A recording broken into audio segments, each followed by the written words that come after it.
Right, so we start. My camera here. Where is my camera?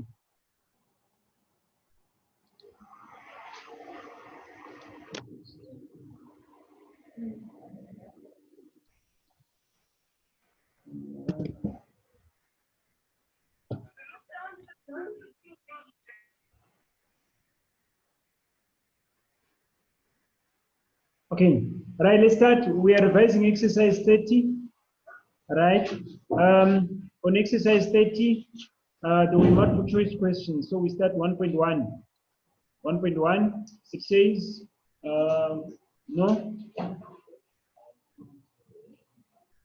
Come again? The answer is C. Okay. All right, let's start.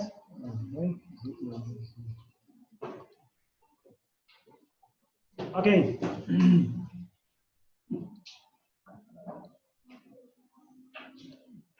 Right, let's start. The empirical formula of a certain carbon compound is CH2O. Which one of the following can be the molecular formula of this compound? Right, what's the answer? C. Why C? Why not A? Why not B? Why not D?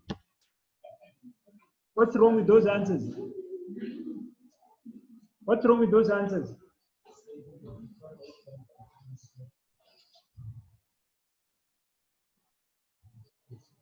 If I multiply by, it doesn't match.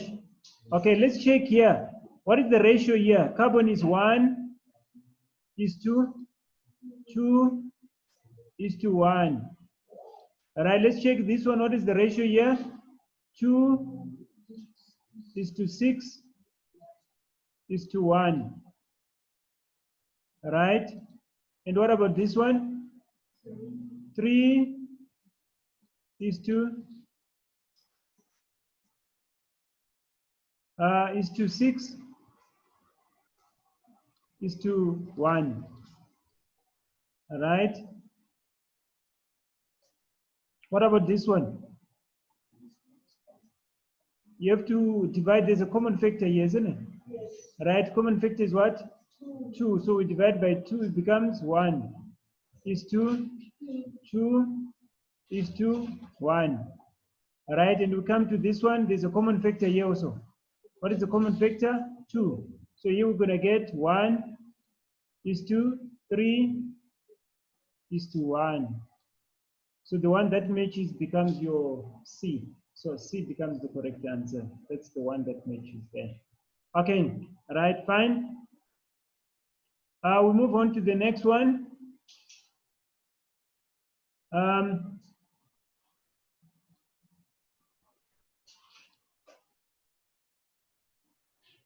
In a 20-gram sample of molecules, which sample below has the greatest number of moles? What's the correct answer here? Huh? C. Okay. Why do you say C? Why is the answer C? How do you justify? Which formula did you use to justify that? Or did you calculate? You calculated. Okay, let's calculate and see. What formula did you use? Huh? Empirical formula. Is it empirical here? Because we just need number of moles. Number of moles, and we are given mass, and we can find molar mass from this. So is it empirical?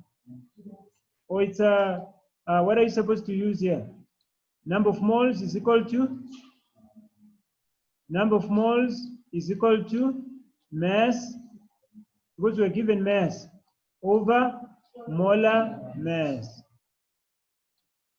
Is that clear? All right. Now our mass is going to be constant. Do we have to calculate each one of them? Or there's a shorter way of doing it? Huh?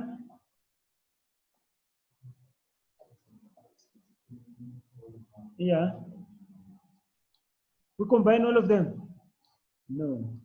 Remember, we need one. Oh, you mean by NH3 we combine? Okay. But are we going to do everything? All 4?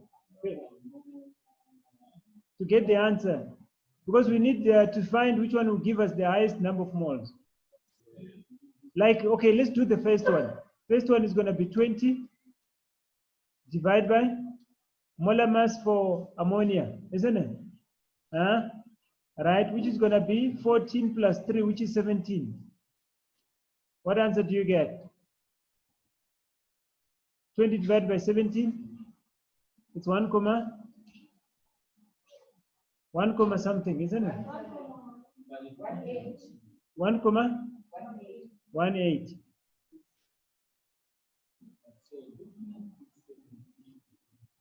Yeah. Yeah, okay. Which one is the highest? C.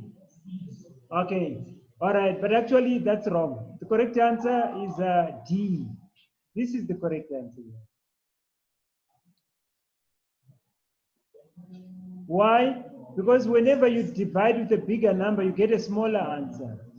So you need to divide with the smallest to give you the biggest. The wrongest, yeah. Right.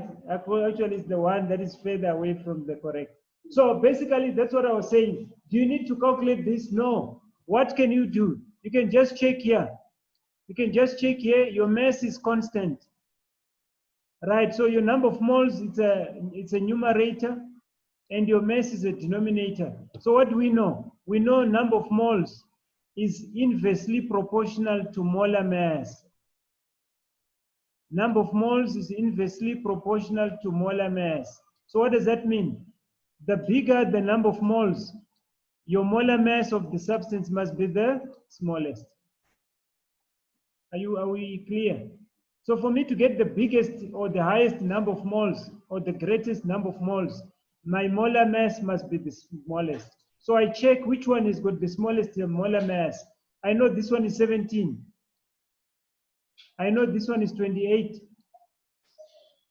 And I know carbon dioxide is 44. And this one is 2. So 2 will give us the biggest answer. Is that clear? Right, so my answer is D, not C. I can change this question as well. Maybe in another test, I can just change in a 20-gram sample of molecules. Which sample below has got, I remove greatest and I put lowest. What is the opposite of great? Is it lowest or smallest? What's the synonym of greatest? Lowest. Lowest is fine. The lowest number of moles. Smallest. Least. The least number. Least. Okay. Least. He says least number of moles. Okay.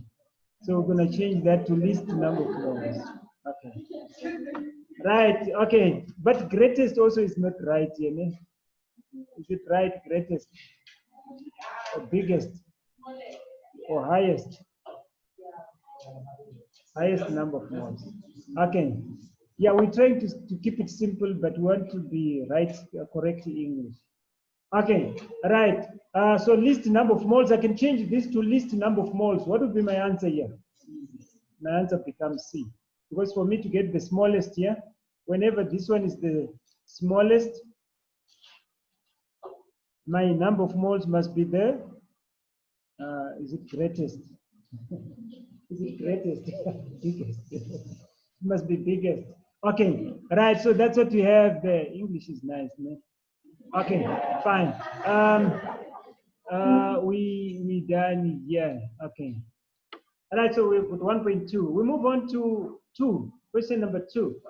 A chlorinated hydrocarbon compound was analyzed and found to consist of 24.24% carbon, 4.04% hydrogen, 71.72% chlorine. From another experiment, the molecular mass was found to be 99 grams per mole. Deduce the empirical and molecular formula. So here it's 2 questions in one. First of all, you have to calculate your empirical formula, then you have to find your molecular formula. The marks is going to be around about 7 marks. So let's look at the solution. We did this one. Yes. Did we revise everything? No. Oh, number 2 we did.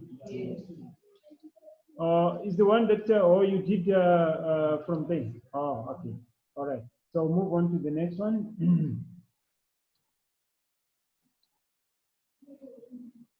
Right. So we did this, and we came up. Our answer was CH2Cl.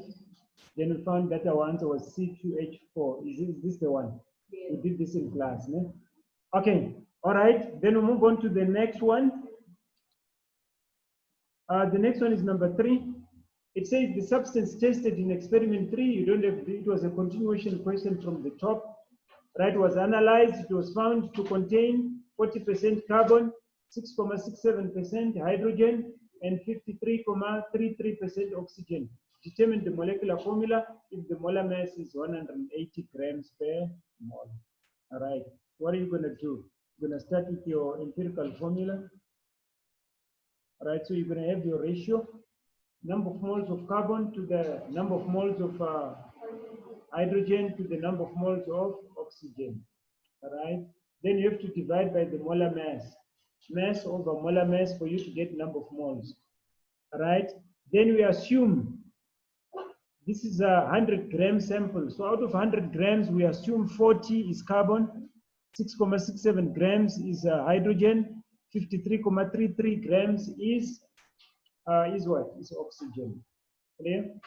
Right. Then what do? We divide by the molar mass of carbon. What is the molar mass of carbon? 12. So it's going to be 40 divided by 12. Right. What answer do you get? 3.33. Next one, 6.67 divided by 1. You get 6.67. 53.33 divided by 16. You get your 3.33. Is that clear? Right. Then you look for the smallest number here, isn't it? Right, what's the smallest? 3.33. You divide everything by 3.33. Is that clear? Right, when you divide by 3.33, what do you get? 1:2:1. 1:2:1. Clear? Right, therefore your empirical formula becomes CH2O. Are we fine so far? Yes. Right, we move on to the next one. Now we need the ratio that we're going to have to multiply our empirical formula. So what are we going to do? We're going to say 180, which is the one that was given up here. That's what that 180 divide by the molar mass of that empirical formula that we have here, which we found to be 30. So it's going to be 180 divided by 30 to give you 6. Then you multiply everything in the empirical formula by 6. So your answer becomes C6, H12, or 6. That becomes the molecular formula of this substance here.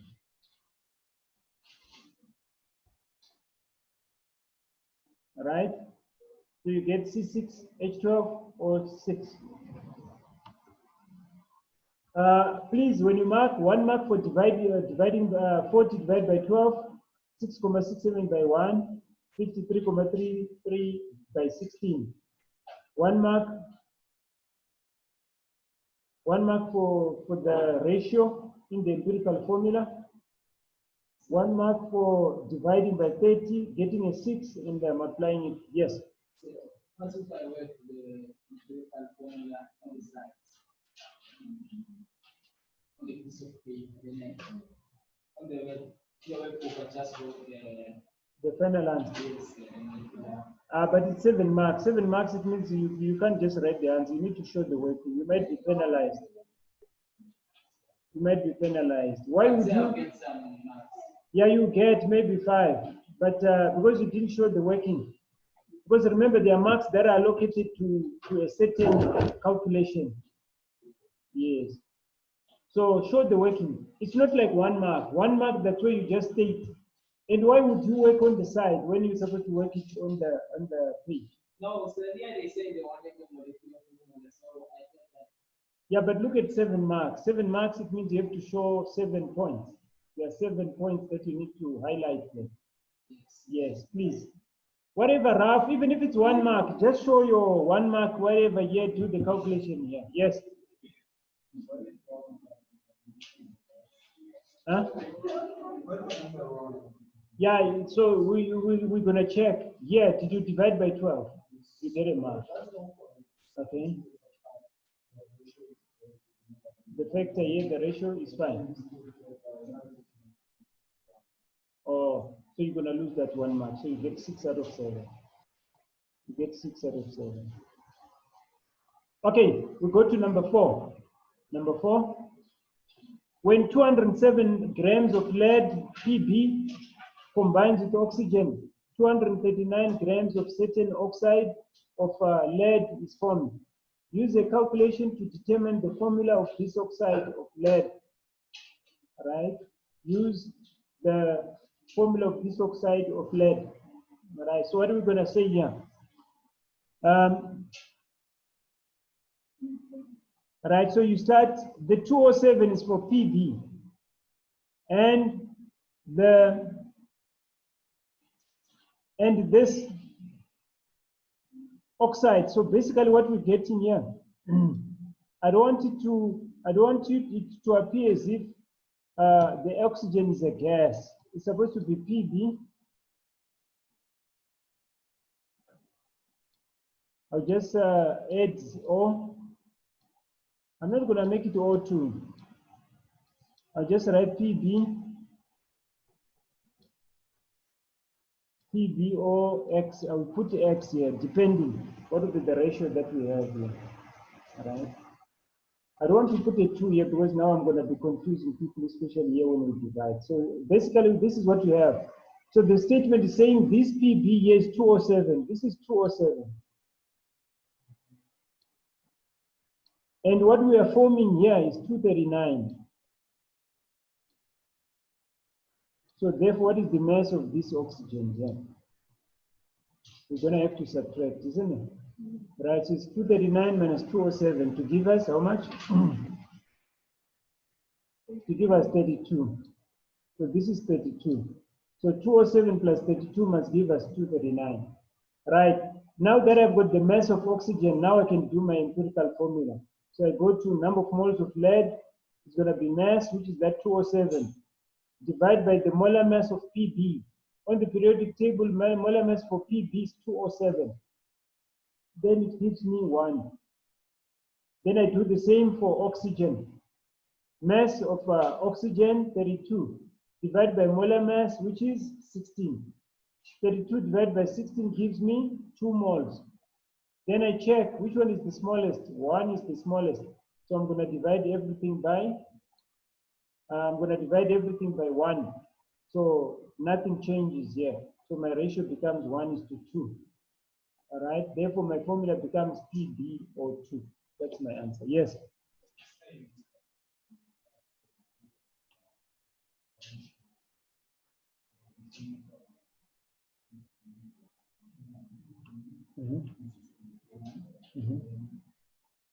Down here.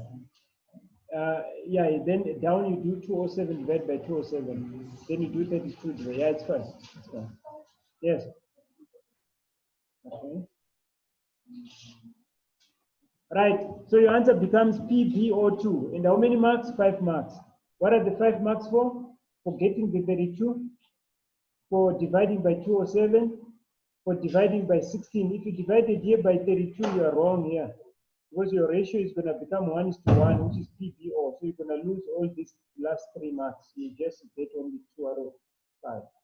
If you use 16, if you use 32 here instead of 16. Clear? Right. Okay. So your answer becomes PbO2. Right. Please give a total out of how much here? We've got 5. 5 plus 7 plus 7, including the one that we did in class. You can mark that to be 7. Then plus 4. So your answer, your total is going to be 14 plus 4 plus 5, that's 23. Total is 23. Give a total out of 23.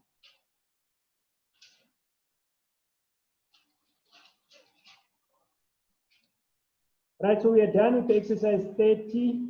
Let's move on to the next one, 31. 31, which was the one that we did yesterday, water of crystallization. Water of crystallization. water of crystallization. I need to write this one.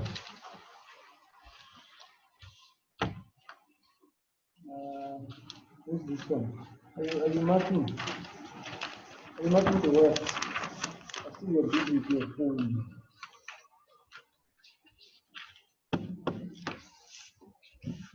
Right, let's look at number one we did in class. So we are fine with that one. Let's look at number two. Number two, what does it say? It says copper sulfate crystals often include water. A chemist is trying to determine the number of moles of water in the copper sulfate crystals. She weighs out 3 grams of copper sulfate and heats this. After heating, she finds that the mass is 1.9 grams. What is the number of moles of water in the crystals? Copper sulfate is represented by CuSO4.X where X becomes the number of moles of water. Right, so you start with your CuSO4.X. All right, let me just show you my camera here. I'm not sure if it's showing here.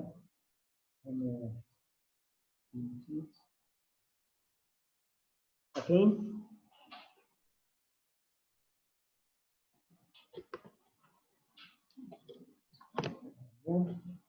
Okay, so we've got CuSO4, right? So the mass here we are given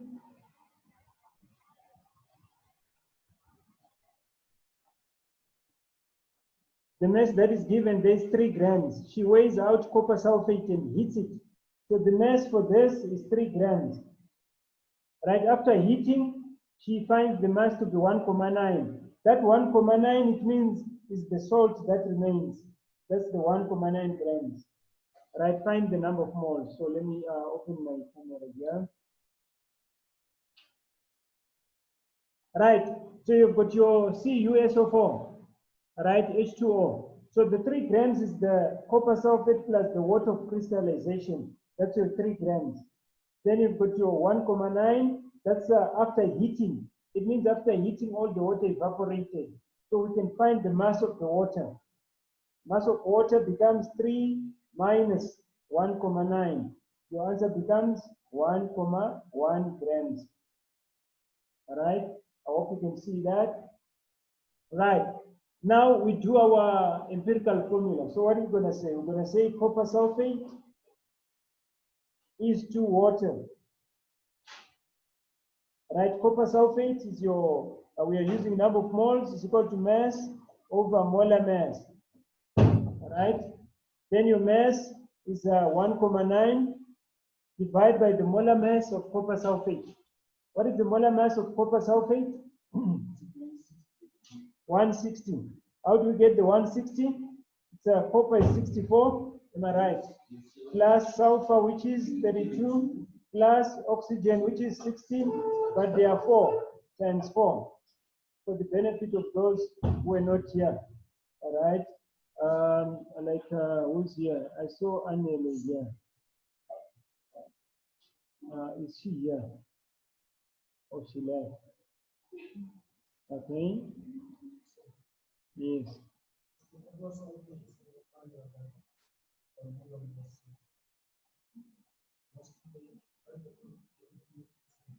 Must you round off? No, you can just add. I'm just doing it for the benefit of those who do not understand. You can just add everything and write 160. Right, then your water, you're going to have your 1.1 divided by water, which is going to be 1 times 2 plus 16. You can add that and get 18. Right, so here you're going to have 1.9 over 160. And here you're going to have your 1.1 over 18 for the benefit of everyone. Then when you divide here, what do you get?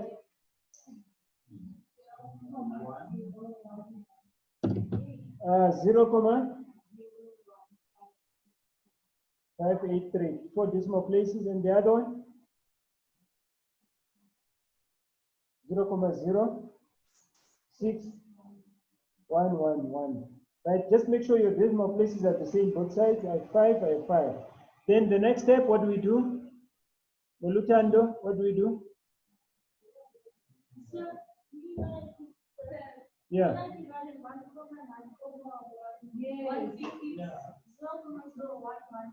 Yeah. So this one is wrong. Okay, in the board, please double check. 0, 0. Yes. 0, 1, 1.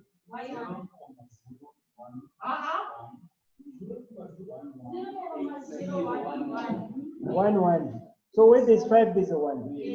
Then after the 1, 8. So there's no 5 here. There's a 1 here. So it's 1, 1, 8 what? 8, 7, 5. So we just put the 8, becomes 8, 8. Huh? You said 875. Because I want 5 decimal places, so I put 8. Okay, but it's fine. It's not going to make a big difference anyway. Because we need the 2 decimal places at the end of the day somewhere there. Okay, right, so I'm going to divide by the smallest. What is the smallest here? The first one is smaller because this is 1,188 and this is 6,101. 111. No. Huh? Please be careful with these decimal places here. So you're going to divide here by 0,1188 and you divide here by 0,01188. What's your answer? This becomes a 1. And here, what do you get? You get a 5. 5 comma 1. 1439. Which is going to be rounding off to the nearest whole number is 1:5. Clear? Right, so the number of moles becomes 5. So number of moles of water is going to be equal to 5. Tepang, just put that please again so that it doesn't make sense. So that's just to go. Right, any questions? Yeah. Yeah. To write the final, no, because the question just said what is the number of moles of water. So the number of moles is 5. Yeah. Okay. If you want, you can still write Cu SO4 dot 5 H2O. You can still write that. You can still write that. Right, so you guys, if you get cut off, we have got 10 minutes left. You rejoin, please rejoin. Okay, we move on to the next one if there are no further questions. Right, okay, next one.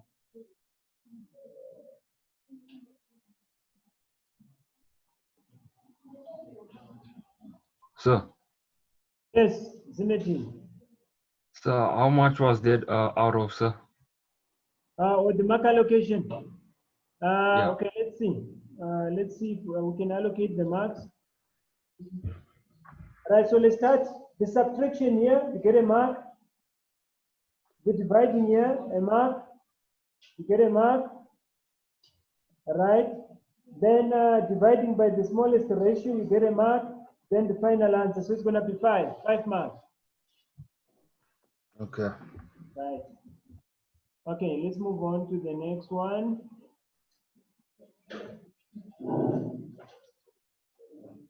Right, we go to number 3. Number 3, Ayabulela said something was wrong here. But later on I saw, no, it must, we can work out the way it is and come up with the answer. Okay, how? Okay, let's have a look. All right, so let's start. The first one says the molar mass of hydrated sodium carbonate is found to be 268. The molar mass, isn't it? The molar mass is found to be 268. Right, so we're going to write that formula that is given there, Na2CO3, right? X H2O. Are you following? Yes. Right, the molar mass is found to be 268.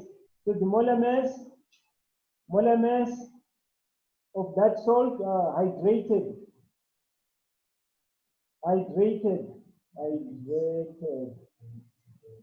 which together with the water that makes it to dehydrated is 268 grams per mole. So the 268 that we have, it includes the water that is supposed to be there in its correct ratio. All right. Start here.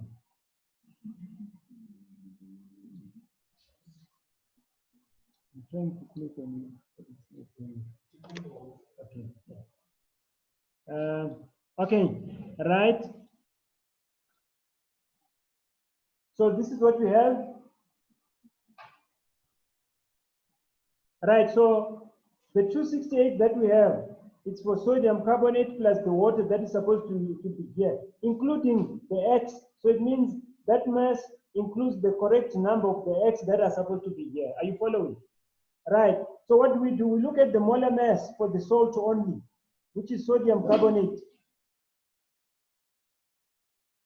Molar mass for sodium carbonate, what is it? It's gonna be 23 multiplied by 2 plus carbon. What is the molar mass for carbon? 12. Plus oxygen, which is 16 times 3. What's your answer here?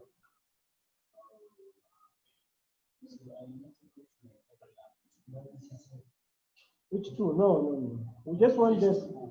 No, we just want the salt, not the water. I think you got 106. Yes, 106 grams per mole. 106 grams per mole. So we've got 106 grams per mole, right? So it means 268 is the total. But now we know for sodium carbonate, which is 106. Therefore, what is the molar mass? What is the total molar mass of this water here? XH2O. What is the molar mass for that XH2O? It becomes the difference, isn't it? We're going to subtract 268 minus the 106. 162 grams per mole. So this is the molar mass of the X number of water molecules. Are you following? But we know the molar mass for 1 mole of water, isn't it? Which happens to be 18. So therefore we can say X, if we divide the molar mass of X number of moles of water, divide by the molar mass of only 1 water molecule, it should be able to give us X. It should be able to give us X. Right? So the molar mass for X number of moles, we know it's 162. Divide by the molar mass of 1 water molecule, which is 18. Our answer, what's our answer? 9. So it means the number of moles here must be 9. That's it. That's your answer. For 4 marks. So X is 9 moles.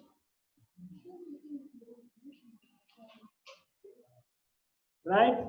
So your answer, your marks, it's 4 marks. You're going to get a mark for finding molar mass for sodium carbonate, for subtracting to get 162, for dividing by 18, 1 mark for the answer. 4 marks.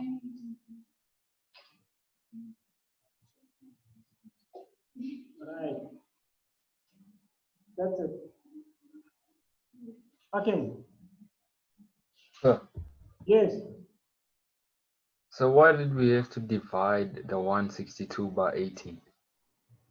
Because this 162 is all the water, number of moles of water that we have. That's the molar mass of all the water that is present in this salt here. Yeah. And no, water is only 18. So we want to find how many of those 18 make up 162. So it means Oh, the moles. Yes, the moles. Yes. Okay.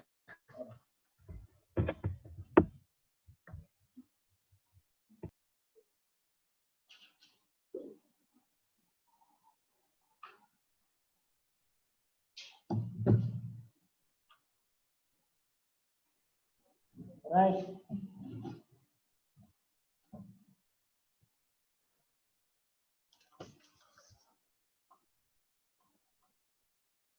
Are we done? Can I proceed to the next one?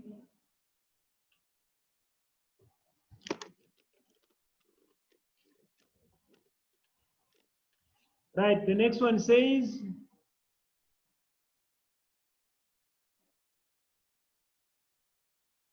number 4, 6,257 grams of hydrated copper sulfate was heated, and during the heating, the mass was recorded. The mass was recorded. The mass of the content was decreasing, and after a while, the mass remained unchanged at 4 grams. Give a reason why the mass decreased. Why did the mass decrease? Yes, Boitume. Boitumelo, what's the answer? Why did the mass decrease after heating? Boitumelo. Boitumelo? Yeah, what's the answer? Huh? Apiwe?